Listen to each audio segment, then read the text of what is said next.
নমস্কার, আরও একটা নতুন ব্লগে আপনাদের স্বাগত। এখন আমি নামখানা ব্রিজের ওপর, যার নিচে দিয়ে বয়ে গেছে এই নদীটি। এই নদীর ওপর অসংখ্য জাহাজ দেখা যাচ্ছে। এইগুলো সবই সমুদ্রে মাছ ধরতে যাবার জাহাজ। ওয়েস্ট বেঙ্গলের মধ্যে প্রাকৃতিক সৌন্দর্য দেখতে হলে এখানে আসতেই হবে। অসাধারণ ভিউ লাগছে এখান থেকে। কিছুক্ষণ এখানে দাঁড়িয়েছিলাম, তারপর বেরিয়ে পড়লাম বকখালির উদ্দেশ্যে। এখানে আস্তে আস্তে সন্ধে হয়ে গেছিল।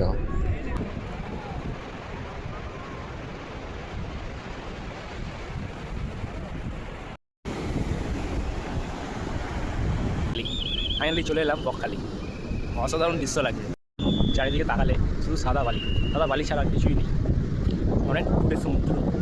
আমরা হেঁটে গেছিলাম, এবার আমাদের বন্ধ হয়ে যাচ্ছে, এখানে আশেপাশে লাইট নেই, তাই আমরা চলে যাচ্ছি।